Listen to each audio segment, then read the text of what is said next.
Welcome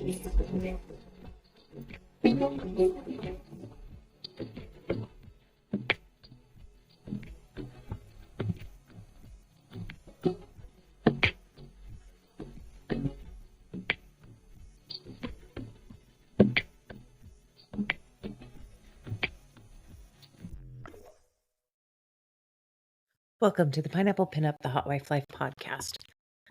On today's podcast, I want to talk about positions. All kinds of positions.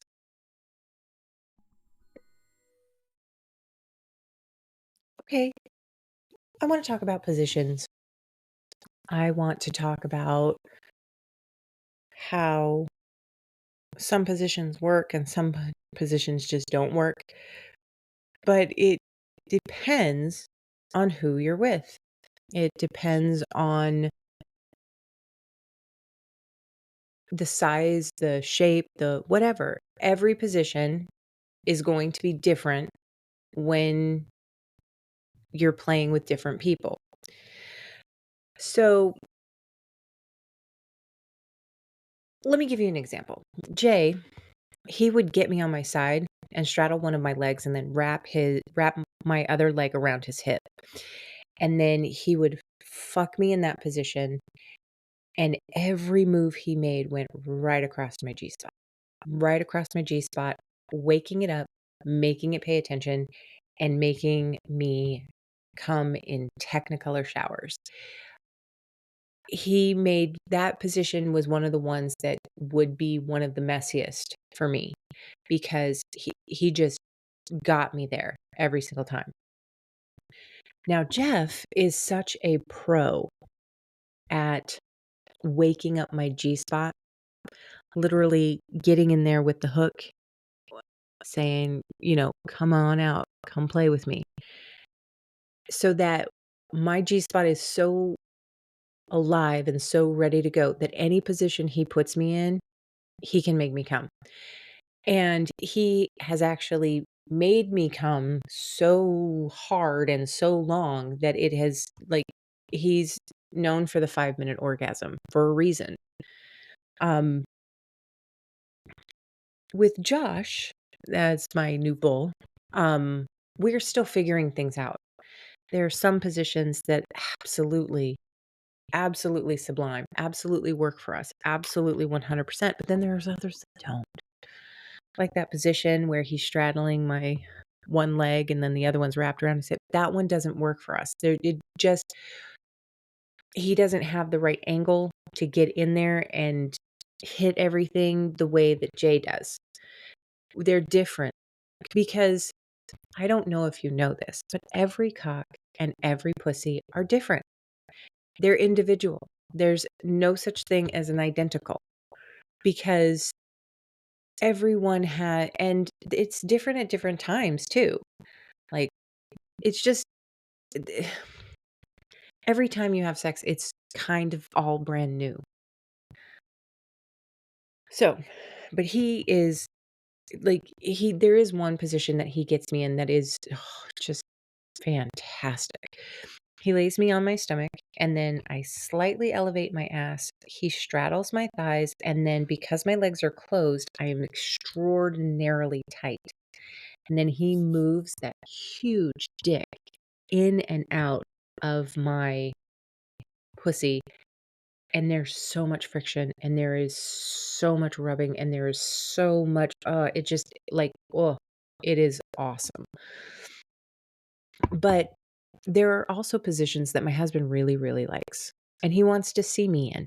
He wants to see me in these positions, and I do my best to kind of take, let's call it direction from my husband, so that way he can see the things that he's anxious to see. And my husband really, really wants to see me do anal. And I talked to Josh about it because we met up over the weekend and I was talking to him about new things, like let's try some stuff. And he literally I started talking about anal And he told me, "Well, I'm not really good at anal." And I asked him, "Is it because you're so huge?" And it is. It's because he is so fucking huge. And mind you, that's an intimidation factor for me. Absolutely intimidated by the size of his cock. Like, the idea of sticking his cock in my ass is just, it's a little bit flabbergasting, okay? I am not a I'm not like Nikki Glaser, okay? I am not all anal all the time. I am more of a, let's experiment with anal. But I am not like, find my A spot and let's do this thing. Mind you, I have had anal experiences that have been outrageously awesome. And I've also had anal experiences that have been just downright painful. And the fact is that you're dealing with so much, okay? And for the time being, I don't know when I'm going to be able to give my husband that anal that he's looking for because I won't do it at parties. Absolutely will not do it at parties, but I have to find somebody that I can do it with at my house that, and I don't know when or if. I've got to really like concentrate and get into the mindset of it before I'm going to be able to do it. And I have to stop being intimidated by girth or whatnot and just, but it takes time. It takes time to prep and it takes time to get in and then it takes time to get comfortable and then it's so much time that I could be orgasming if they were just in my vagina. Let's be honest. I'm a girl who likes to orgasm and I know I'm going to get there vaginally. I know it. So anyway, I am trying. I'm trying. So I do have a really hard time with people who ask me, "What's your favorite position?" Because I'm sorry, I don't know. I don't know what my favorite position is. It really does depend on the cock that I'm with. It depends on who and what and just there's so many factors. Like, one time you can cross my legs and I'll be super tight, and then other times I can't cross my legs because my hip is, like, aching or something because I'm fucking old. Is that sad? That's so sad. Anyway, so there are times when certain positions aren't gonna work, and for me, it's not about being in crazy positions. It's not about being in it's about that cock and finding the way that that cock is going to drive up my pleasure and his pleasure. Because the more I'm pleasured, the more he's pleasured. And I know that that sounds selfish, but I'm sorry, guys. I'm a girl. I get to come as many times as I want. And you guys just get to come the once, maybe twice if we're lucky. And I've been very lucky lately because the last 2 dates I had, both of them came and then came again, and it was awesome. So, I get to go 2 rounds instead of just 1. Actually, technically, I get to go 3 rounds because then my husband fucks me right after, and it's so fucking awesome because, again, I'm a girl. I get to come as many times as I want.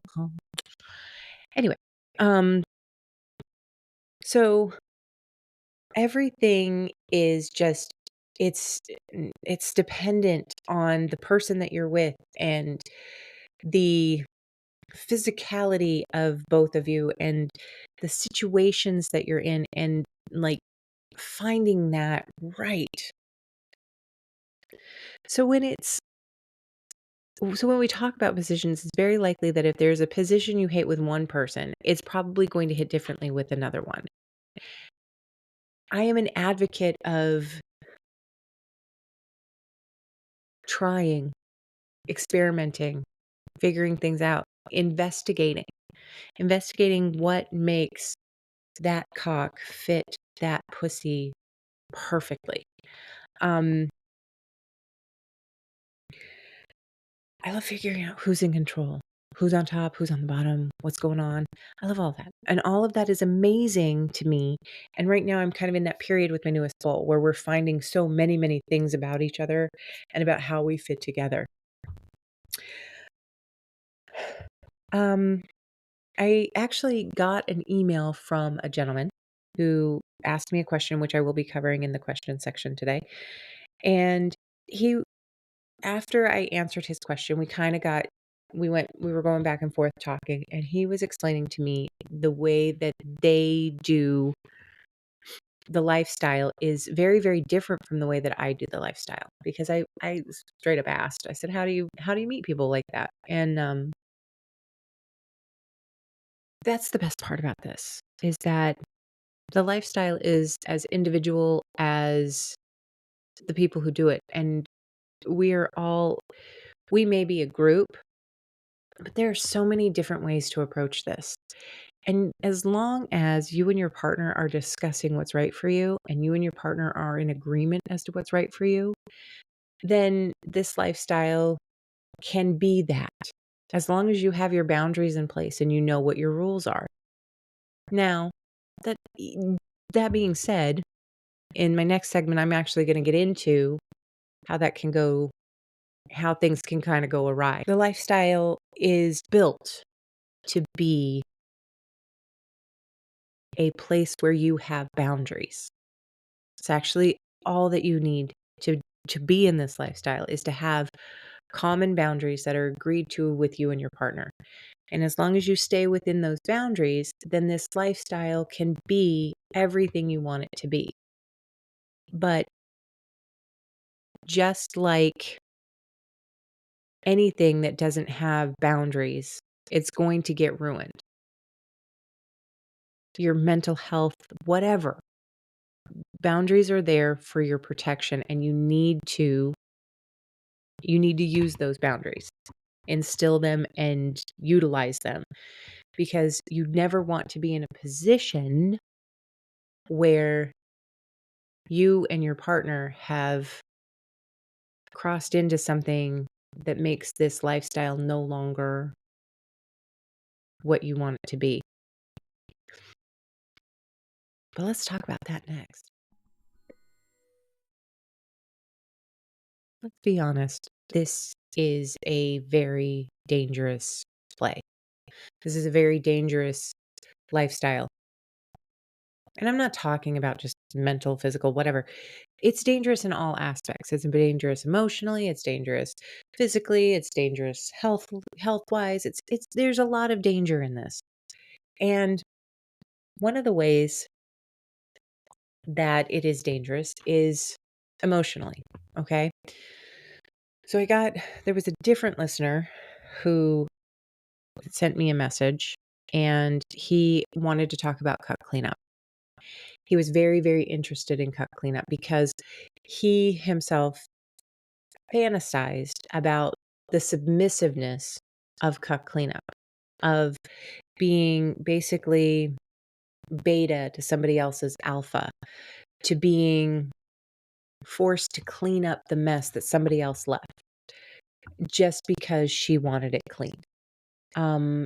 Being submissive to her, being submissive to someone else because you let your woman be fucked by that man. That was all very erotic and very mentally arousing to this gentleman. So he convinced his fiance that they should experiment with this, that they should try this.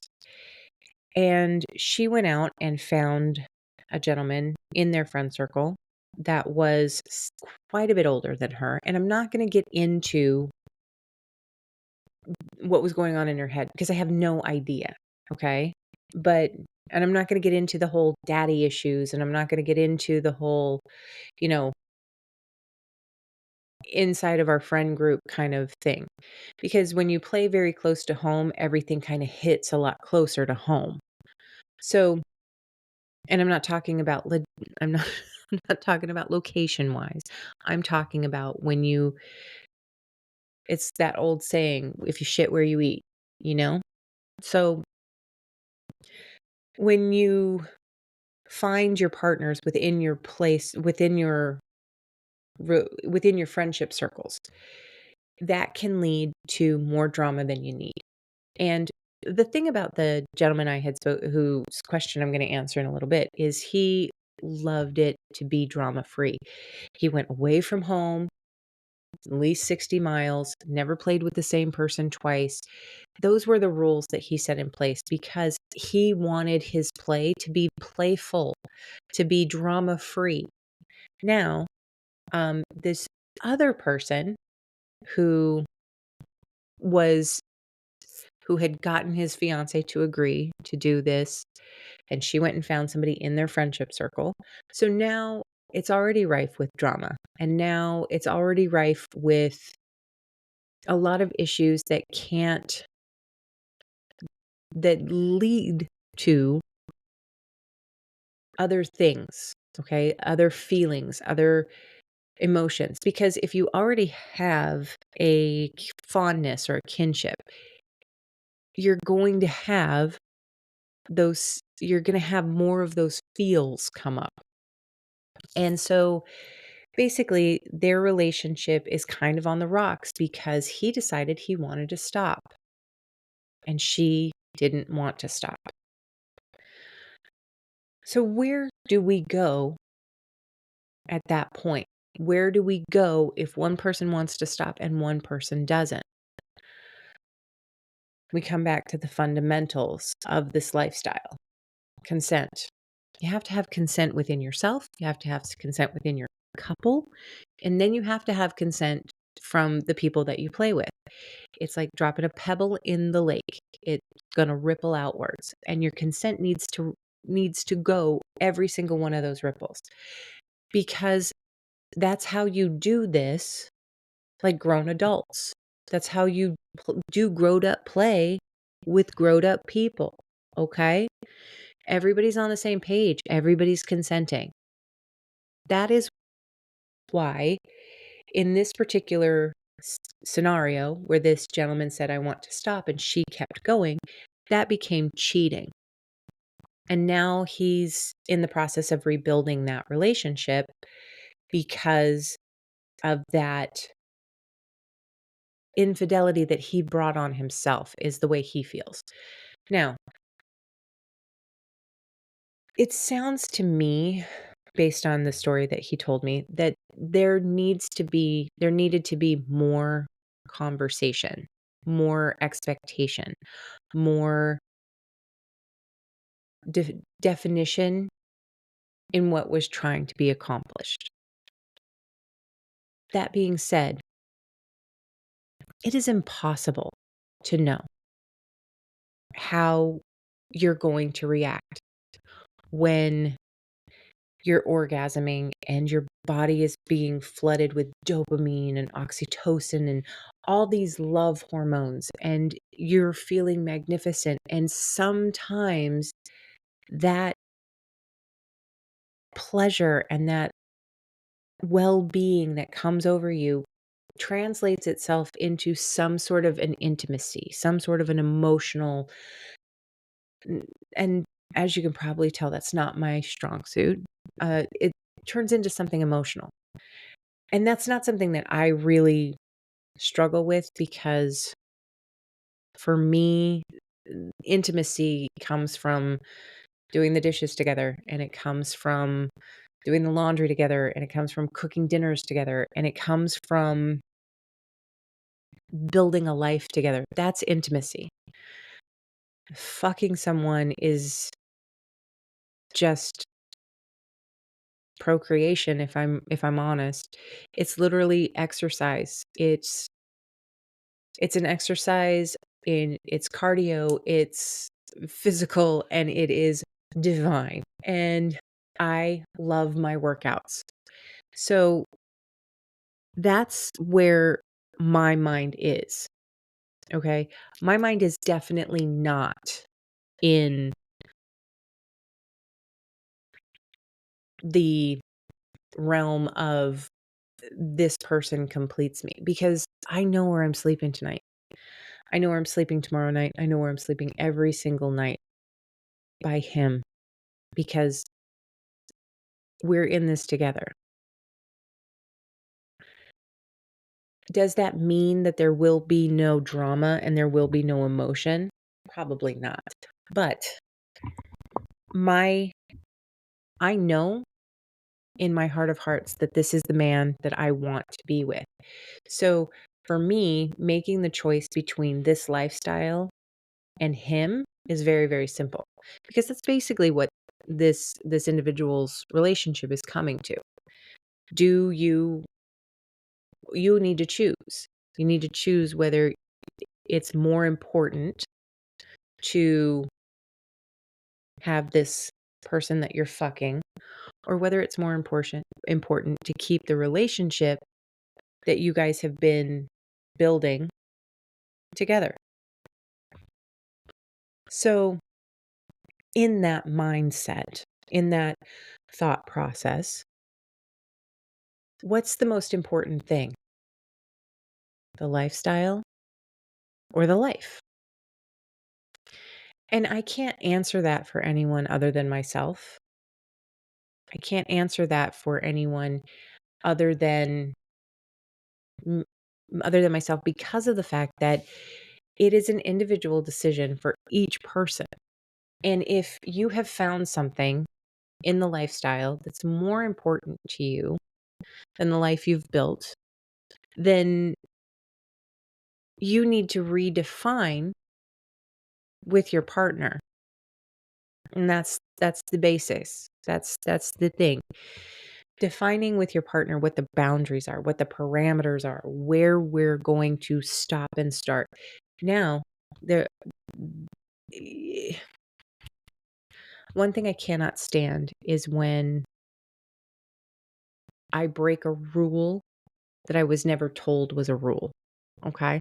I can't stand that. You can't set up rules after I've broken them. Unless we present it as this was more of a problem for me than I had anticipated. So we need to this is something that can't happen in the future. Okay? Because I did not deal with it well. That's perfect. That's exactly how you should approach that. But if you have resentments towards me because I did something that I didn't know was causing you discomfort, then that's not on me, that's on you. So just remember, you have to be fair because you can't be an emotional landmine. You can't have anger for something that people didn't know was going to be angering to you. Okay? So be fair. Be nice, be fair. When you communicate with one another, make sure that you're not doing it to be emotionally manipulative. Communicate with each other because you have to know where the other person is coming from. You have to know because it doesn't work unless we're both on the same page. It's a meeting of the minds. It's basically a contract. And where it all comes into that's where it all comes into play. So, in this particular instance, this man's desire for cuckold cuckolding, for cuck cleanup, for that submissive moment became the instigation for his ultimate strife right now. And he feels like he brought this on himself. And that feels unfair to him because it may have been poorly defined parameters. It may have been poorly defined boundaries. And it may have been something that she wanted from the beginning. There's no way to know because we're not in their relationship. But these are pitfalls that are out there that you need to try to avoid by expressing yourselves and making sure that you're not that your partner is not somebody who is overly committed to the emotion behind the sexual act. Because when you're very committed to sex being an emotional connection, an emotional thing, you're going to find a lot more of these pitfalls out there. You're going to find that if you're not looking at it like exercise, if you're looking at it as intimacy, which is fine, and that's absolutely, but if you're looking at it as intimacy and creating intimacy with someone, that's probably going to lead you down some roads that are a little bit more drama filled than if you're looking at it like exercise. So just know who you are and be able to articulate that to your partner so that they're not blindsided by feels that pop up, by emotions that come up. It's only fair. If you're expecting them to be emotionally honest and then you have to do the same. You have to know who you are enough to say, I get very emotional when I have sex. Or you could be like me. I do not get very emotional when I have sex. For me, sex is not an emotion. It's exercise and it's fan fucking tastic. So I think that's why this lifestyle works especially well for me. And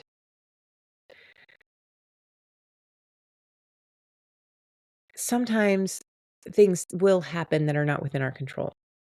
And this lifestyle has killed more than one relationship. Okay. It can be the death of a relationship. It can also be the bonus to any relationship. It can also be a lot of different things. And it depends on the health and strength of the couple doing it and what they can handle and where the respect for each other starts and ends. So if you respect someone and you respect your relationship and there's conflict between one of you wanting to stop and one of you not wanting to stop, you have to decide what's more important and where do you want to sleep at the end of the day? Who do you want to sleep with at the end of the day? Who do you want to make dinner with? Who do you want to do the laundry with? And who do you want to do the dishes with? This is all super fucking important because if you can answer those questions and it's that person, then that brief moment of ecstatic hormonal bliss is not going to sway you from doing the dishes, doing the laundry, and making dinner. And when you're answering the question between stop or go, if the one person wants to stop and the other one wants to go, then that's why you guys have to come together to make the decision. And that's what's the most important part of this. By now, it's so clear, but this is a very, very risky game.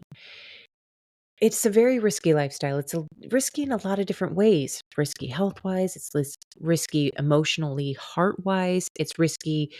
It's just a risky life. You put your life on the line when you're meeting strangers and you're doing, you know,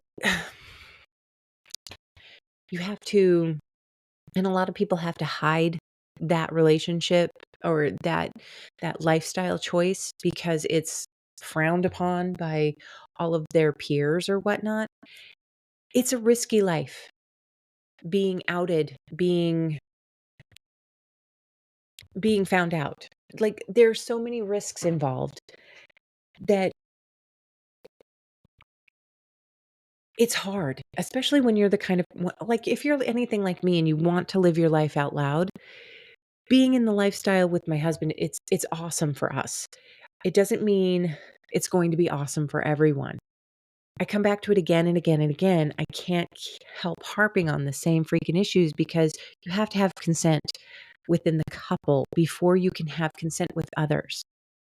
It starts from within you and then it goes into the couple and then blah, blah, blah. See, this is why I keep harping on it because finding that person that you can go and play with, that finding that person who you can go and build this fantastic lifestyle with, it's awesome. And the people who are doing it with all of the safety barriers in mind, like that other couple who who drive away from town and like meet up and meet only once. They're so drama adverse, that they're not that they're playing very, very safely. And it's kind of like, where is your safety? Where's your comfort level? All right. Today's question is from his and hers. And they he wanted to know how often I get tested medically. Um, and if I get medically cleared before every interaction. Now, no, I do not get medically cleared between every interaction. I try to get tested every 3 to 6 months, and it depends on how risky I've been, if I will go closer to 3 months. But really, technically, I play very, very safely. I only use condoms when I play. I use condoms when I play exclusively, unless I have decided that this one person is going to be allowed to go condom free, and then we get tested beforehand, and then we both agree that we're not playing with anyone else without a condom, except for me with my husband. And so, because of the fact that we define that, and there's a lot of trust there, but I still get tested because you never can tell when somebody's going to lie to you. But I try to do everything as safely as I possibly can. Okay. I try to do everything as safely as I possibly can. I meet people in public, I blah, blah, blah. You know the things that I do. Um, what's really funny is that I go to the doctor and I am very honest with my doctor because I'm honest with you. Why wouldn't I be honest with my doctor? And I told her very specifically that I was leading a very risky lifestyle. But the funny thing about it is I'm not really doing a whole lot of risk to like catching something. My problem is I usually get UTIs because of the because of using the condoms. So I do struggle with a lot of UTIs in this particular realm because of the fact that I am engaged in a risky lifestyle.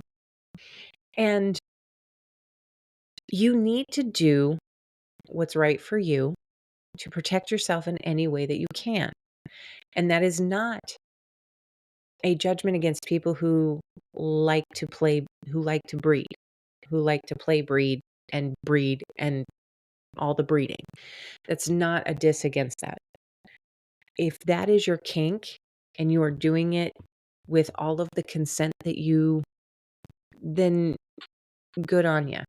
But for me, my home, my relationship, it requires that I take more precaution, that I don't just play willy nilly. I don't ever let anyone come in me unless we've gone through had the whole conversation, done the whole testing, blah, blah, blah. Only one time did I fault on that. And it was because this guy misinterpreted what I said. And then he ripped off the condom and came inside of me. And that was a while back. I've been tested since. And that same gentleman has come to several functions that I've been at since then. And he is always asking me if he can cream pie me. And I tell him no, because here's the thing. We are living in a very litigious society.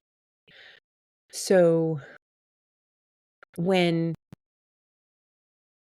a party host states that there's no intercourse without condoms, they mean it, because you're not going to be able to say that they said that it was fine, because that's not true. In a party scene, you need to be as safe as you possibly can, and and that just needs to be the rule.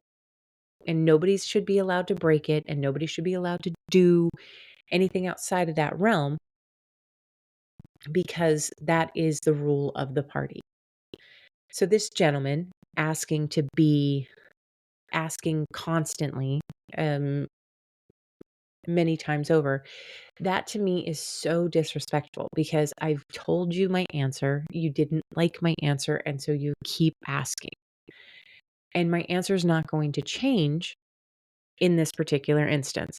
Now, I understand people who ask for permission and then ask for permission again and then ask for permission again, because when people stop asking for permission and just start doing things, that also leads to its own discomfort. So we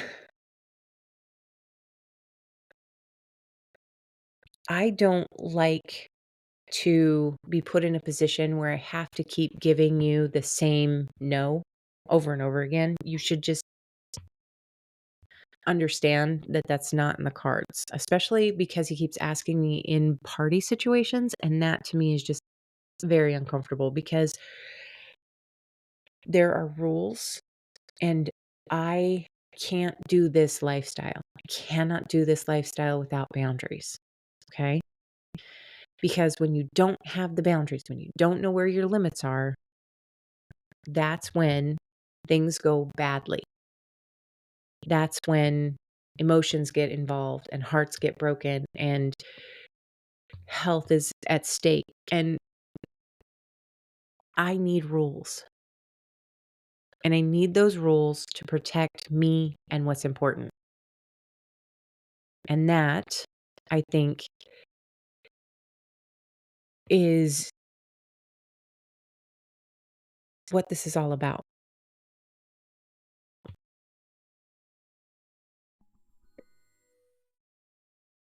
Thank you so much for listening to today's or this week's episode of Pineapple Pinup, The Hot Wife Life. You can always reach me at my email, pineapplepinuppod@gmail.com. You can also check out my socials. I had some difficulty with there was an update going on with where I post my podcast, and so I wasn't sure if I was going to be able to get my recording up this week, and I was able to tell everybody on my socials that, "Hey, I'm not sure."